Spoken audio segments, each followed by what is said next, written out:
All right, guys, welcome to Mr. Omer's Musical Lab, the podcast. Let's just go right into this. And listen, get your dishes done, your laundry, walk the dog, mow the lawn, whatever you need to do. If you can come make a comment, that is lovely. I love that. The more interactivity, the better. If you want to just sit back, chill, listen, get some chores done, that's perfect too. Okay, here's our driving question of the day. I really want to talk about this. What's the best guitar? It's probably one of the most common questions in the guitar world. I hear it all the time. People ask me all the time, what kind of guitar should I get? It's a really personal question. So should I buy a Strat? Should I get a Les Paul, a Telecaster, an acoustic, a PRS? Should I spend more? How much should I spend? Should I wait until I can afford my dream guitar? And listen, I've been playing for years now. And I think if you asked me that question 30 years ago, it'd be way different than what I'd give you as far as my answer now. And I definitely want to know your thoughts on this. So definitely drop a comment if you can. So today, I don't even think that's the right question because I think the best guitar isn't what most people think. So I'm just going to kind of go into a few ideas I have. Think about these ideas I present to you, some of these thoughts, and see what resonates with you. And again, I would love to hear your thoughts, your ideas, because again, this is a real personal question. So let's go into kind of my first idea, and we'll move through a few of these. We'll wrap this up. And again, these podcasts are all about having fun because talking shop is just as much fun as actually playing the instrument and creating. In my opinion, it's all one big ball of fun. Okay. So on this one, this is more of like the thing about how the technical side of our brain, or we love specs, right? We love specifications. It's so easy to get caught, and you see it all over the web, right? All over the internet. Get caught up in pickups. How many videos have you watched on tone woods? Oh my Lord. Okay. I love that people are passionate about this stuff, but this stuff can like paralyze you. Neck profiles, scale lengths, locking tuners, knots, stainless steel frets, nickel frets. You got boutique brands. There's almost too many choices. None of those are bad things. Don't get me wrong. I love to geek out on that stuff as much as any of you guys do. I love this stuff, and we're all different. I nerd out on all that, and they're fascinating, right? But sometimes we get like way too focused on finding the perfect guitar that we forget why we wanted one in the first place. So the purpose of a guitar isn't to impress you on paper, it is to inspire you in your hands. And I've got a lot of guitars around me in this room, and I'll kind of talk about some of them and why I have them. I think that's really important because these are all my best guitars, and we'll go into that. Okay, so let's go into another idea I had. And again, if any of these are resonating with you, would love to know your thoughts on all the spec stuff. Because listen, I go to Sweetwater. I'm actually an affiliate of theirs. I've worked with a guy there named Dennis. He's my sales rep. You ever want to talk to him, he'll hook you up. He's more of like a family friend because I bought so much gear from him. But I trust him too because he plays. And if he puts his hands on an instrument and he says this is a go, then I know it's a go. But of course, if you can go to a local music shop and put your hands on a guitar, that's an amazing thing too. And that's almost what's lost in our world, that putting it in our hands. And I would love to know too, have you bought any guitars online? And if so, how many? Because I bought like almost all my guitars online. But because Dennis is there, he's like my safety net. And if there's one I don't like, I can always send it back. But that usually is never the case. Okay, let's go into my next kind of thought on this, and let's see what you think about this one. Okay, let's go into one spec that does not exist, and that is inspiration. There is no, you will not find in the spec sheet a meter for inspiration. That's like totally personal to you. Like if you like imagine two guitars, one costs $400 and one costs $4,000, and you have to ask yourself, which one makes you want to play every day? Now, I don't know your level of experience with playing and how many guitars you've played, but I've been fortunate enough to play all kinds of guitars, from whether it was friends that own vintage instruments or stores and various states and studio sessions I've been in. And I've played vintage guitars that were like $20,000 and they just didn't do a thing for me. And then I got this little $800 Fender Player 2 Mustang that I absolutely adore and will own forever. It's actually my son's guitar. Lucky kid. But I love that thing. I love all of my guitars.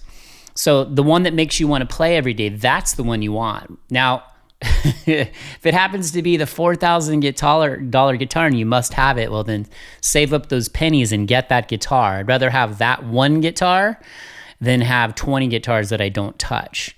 Because that's kind of my goal. I know what your personal goal is. Would love to hear your thoughts. I want all my guitars to be my best guitar. I always hear that phrase, what's your go-to guitar? Which means like, hey, what's my number one? These are all my number ones. If a guitar doesn't fit into my number one, it's gone. Like, I will not keep it because I feel like I can't have a guitar hanging on the wall that I don't want to pick up. And I actually do have one guitar, and there's nothing wrong with Schecter. Like, Schecter makes amazing guitars. I got this guitar. It's beautiful. It's like a Les Paul kind of style guitar. Amazing pickups. Plays amazing, like satin neck and stainless steel frets. But it just doesn't do it for me. So I'm going to unload that guitar. Let me know if you're interested. So you can't measure inspiration is my point. There isn't a spec for excitement, right? There's no like pickup that guarantees creativity, or on an acoustic there. It's just a very personal thing. So the guitar that like makes you lose track of time is worth far more than one that simply has premium features or components. So again, get your hands on lots of guitars and just see which one does it for you. Okay. And that's a very personal thing. So that's my thoughts on that. It's not about price. I will say this, playing as long as I have now, and we should probably do a video where I go on Sweetwater's site and we try and find a guitar in a certain price range. I would say you can get so many amazing guitars under $1,000. Now, I would have killed for a PRS SE when I was learning back in the day, because I was always inspired by my favorite artists. And I got a good Ibanez because I love Jane's Addiction and Dave Navarro, and he played Ibanez at that time. I think he's a PRS guy now. Poor Jane's Addiction, they are no more. But that's why I got an Ibanez. So your heroes will inspire you a lot when you're younger, and as you become more seasoned, you start to really learn what you like. It's all experience. So that's just my thoughts on that. Inspiration is your ultimate feature, so make sure you have the guitar that inspires you to pick it up and play every day. That can be one guitar, it can be 10 guitars, but I also suggest too, don't own any guitars that just sit in the cases or the walls and you never pick up and never play them. I say you unload those and move them onto somebody. Maybe it inspires them. And again, that's so personal to all of us. So I'd love to hear your thoughts on that. Which guitar are you playing right now? Or get set of guitars that make you want to pick them up every day. And I will do a video soon on all my guitars and why I have them, and they're all my number ones. All right, let's go on to the next kind of idea I have. So the guitar that becomes yours. Like, most players remember one guitar or two guitars. Hopefully you remember more than one, not because it was expensive, but because it became like a part of your life. So I will never forget my first guitar, Yamaha, great guitar. I own one Yamaha acoustic, one of my favorite acoustics in the world. But that's kind of where I cut my teeth. That's where I learned to be a guitar player. I was wanting to be in a band. The guitar was just my tool to get me into a band. It wasn't about the guitar. Now I absolutely love eat and breathe guitars and music, but it doesn't have to be an expensive guitar. You know, maybe it was you wrote your first song on that guitar. You played your first gig on that guitar. Maybe you remember, oh, that's why I started getting the dreaded bar chords. Maybe that's where you started writing killer songs. Maybe you started using that as a tool to record music. I got into recording on 4-tracks, and I remember I used my Ibanez and my Yamaha. I don't have the Yamaha sidebar here. That guitar I took apart. I remember I sanded it. It was white, and I spray painted it orange. And I don't know, it ended up in someone's basement in parts. But the Ibanez, my ex-brother-in-law, who's still one of my best friends, his brother has my Ibanez. I actually traded him to put in some wood flooring in my house, but I will get that guitar back because, again, that guitar has so much like personal value to me. I have so many memories on the guitar. I'm practicing late at night. So would love to know what some of your memories are with guitars that you bonded with. Like, and it's funny how relic guitars are so popular with a lot of players, and that's a personal thing too, but those guitars that you put scratches on or dents on, you'll remember where you got those. Like, even my Strat over here has some nice gouges in it. And I remember flying through my drummer's drum set because I ran into the bass player on stage when we were on tour, and I remember I got a big nick in the guitar from hitting his bass and then like bouncing off the hi-hat stand. So things like that, those become memories. Guitars develop stories. Like, to me, I name all my guitars. Do you name your guitars? Am I a weirdo? They all have names because they're all like little spirits to me. Like, they have stories to tell, and that's the beauty. That's what drives us to keep us going. So anyways, I'd love to hear, like, what's the guitar that became yours? What'd you start on? What are you, like, what's a guitar that you will take to your grave? You know, what's a guitar that you'll pass down to your kids, your grandkids, your family members, your friends, whatever? What's the guitar that's a lifetime keeper? Because I've had tons of guitars that I've bought and sold. Because again, if they don't become part of my number one stable of guitars, then bye-bye. Because that they're just not for me. And I feel I owe it to the guitar to put them in the hands of somebody that's inspired to play it. Hopefully that makes sense. All right. Do you name your guitars? Gotta know them. I must know this. I'll tell you the names of all these. God, that Mr. Elmer guy, he is a real freak. Okay. But I bet you there's a lot more of you that name your guitars than just me. Okay, let's go on to another idea I had. So this ties into every guitar has its own personality, right? So this could be a whole podcast by itself.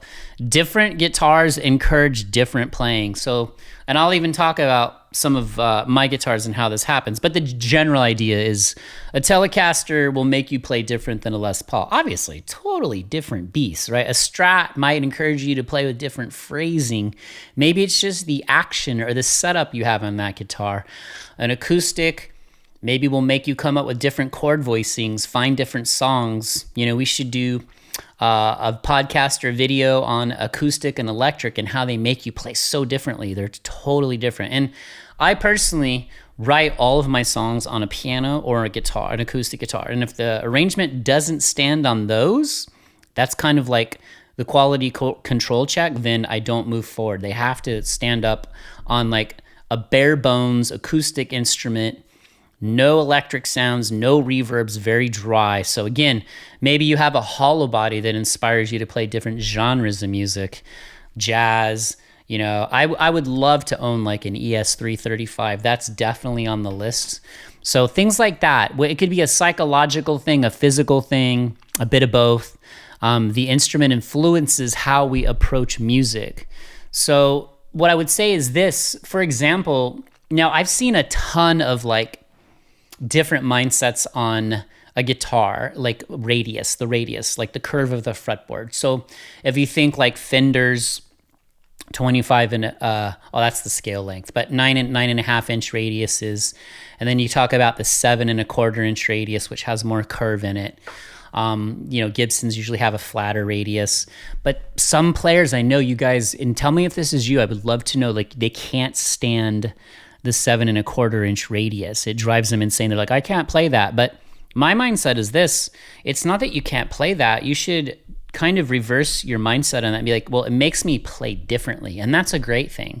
And actually, you should have a guitar that kind of is like, out of all my guitars, I have a vintage Guild D50. It's right behind me here on the wall if you're actually looking. My mom gave that to me. That's my hardest guitar to play because the action's kind of high, because I wanted to keep the original nut in it. So I put a little shim underneath it because, you know, I had to do a little adjustment. I took it to a luthier. I just wanted all the original parts. But the cool part is I was like, you know what? This is like a really great recording instrument. I have to really dig in and like commit and play the instrument with like a lot of like heavy-handed attack. So things like that, like my Telecaster over there, it's a 7.25 inch radius. And then I got a PRS Silver Sky, the core model, that's a 7.25 inch radius. And then different scale lengths, like, see what I'm saying? Like different pickup configurations. So when you go to the electric world, you have a whole different thing. And then my Yamaha Red Label plays totally different than my Martin. And I have different things. I like to keep more dead strings on my Martin and things like that. So different guitars make you play differently. So just keep that. And that's a great thing. So as you accumulate more guitars, think about things like that. So my question would be this. Do you have one guitar that always seems to pull a certain kind of music out of you or makes you play a certain way? You know, you might play the same passage completely differently on two different guitars, and that's a beautiful thing. So just think about that. We'll love to hear your thoughts. We're getting towards the end here, and we'll wrap this up. Got a couple more things I want to kind of spitball and share with you, and then we'll go from there. All right, so stop waiting for the perfect guitar, right? Because there is no perfect guitar. Because a lot of guitar players believe, oh, when I finally buy my dream guitar, then I'll really start practicing. But usually people who love playing find reasons to play regardless. It doesn't matter if you have $100 guitar that you absolutely want to show up because you can't wait to play on. That's the best guitar, right? That's one of the best guitars. So people that keep waiting for that perfect instrument, you're just kind of putting off getting better at the craft of making music, and you don't want to lose out at any time. Life goes by a lot faster than we all think, and guitar is just an amazing part of that journey of life. So the dream guitar can enhance the journey, but I don't think it ever starts it. And if you're lucky enough to start with your dream guitar, kudos to you. That wasn't me, but probably was my dream guitar at the time because I was just happy to own a guitar, and that really wanted me to play, made me want to play music. I just absolutely loved I loved how hard guitar was to learn. You want to embrace that as well too. So find those guitars that, you want a guitar that is easy to play, but also you want the guitar that pulls the best out of you, if that makes sense. Practice creates passion like far more often than purchases do. We always get that high of the purchase and it lasts like 6 hours and then it's gone, or it lasts for a day or two. And then when you put in some time with that instrument, I'd say maybe like the first 30 days or first 2 weeks, depending, you're going to really figure out whether or not that's one of your best guitars.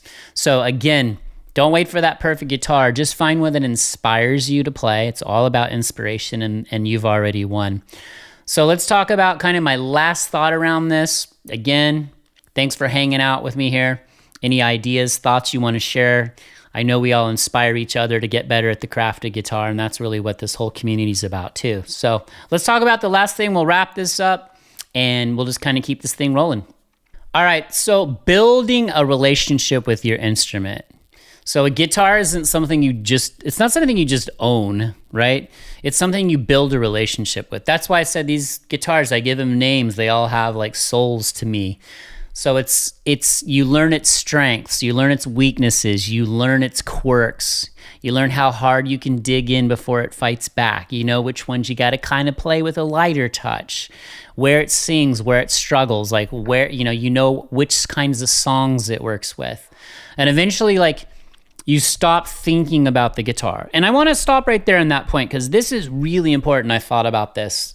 Like, the best guitar is the one that you're not thinking about the guitar. You don't have to think about anything. You just keep playing music. That is the best guitar for any of us, where we just keep playing. You don't ever want to think about the guitar. Oh, I don't like these frets, or I don't like the way this neck feels. That's not the best guitar for you then, And sometimes it's going to take you a while to go through a lot of guitars, and none of us are going to be lucky enough, no matter how many guitars we do or do not have, to have like the best guitar. Everyone's not going to be the best guitar. But again, eventually the goal is, the more experience you gather, you build relationships, you'll start to understand. Like, if I loop back to like Fenders, you guys that have Fenders know they're very hit or miss. They have, but when you find one it is a hit, it has that mojo. Like in PRSs, they're all pretty much all like hits. I used to not like PRSs. I was one of those weirdos. And I've seen tons of videos on this where I thought they were too perfect, but probably because I was coming from tons of years of experience with Gibsons and with Fenders and their kind of quirks. PRS, man, they just make great guitars. Like, you buy a PRS SE, they're all under $1,000. You could be set for life. Those guitars are amazing. So I've really learned to embrace. I own 3 now, a couple of SEs and a core model, and I just love their guitars. But I don't know why I was a weirdo like that. But again, that's just some of these journeys we have in our relationships with the instrument. So like, build your relationships with your instruments, and if they inspire you to play, then that's a best guitar for you. Like, you're just making music together, like you're a team. And that's when an instrument really becomes special. Before we wrap this up too, I'd love for you to share, like, what's the number one thing that makes you want to hang on to a guitar? Or when you pick up a guitar, what's the very first thing you think about when you pick up a guitar you've never played? Like, for me personally, like, when I feel the neck, To me, it's all about how the neck profile feels in my hand. And listen, I've got all kinds of guitars with different neck profiles. I've got the baseball bat necks.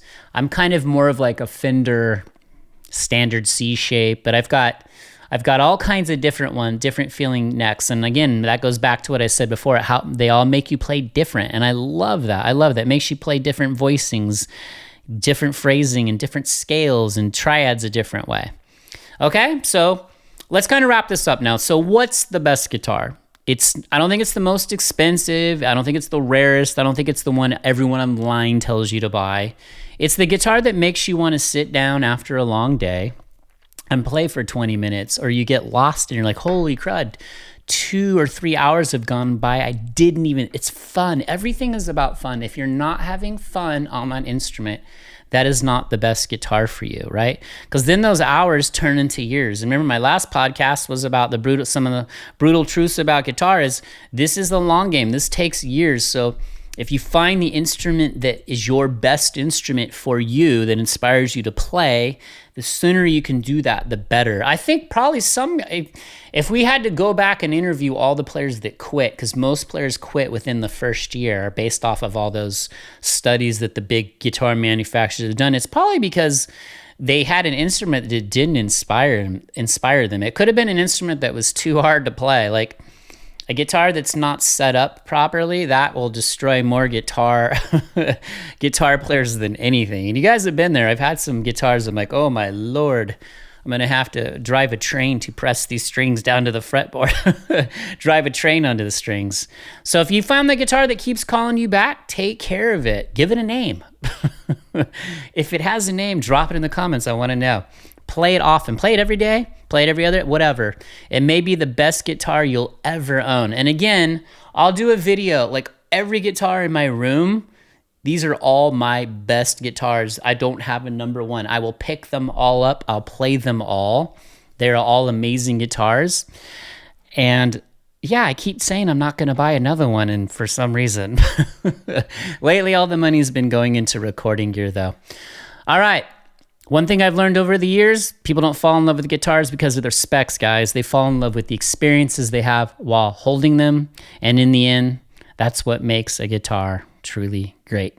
Drop jellyfish or your favorite sea creature in the comments. Hopefully you're enjoying these podcasts. I'll see you in the next one. Have a great day. Peace.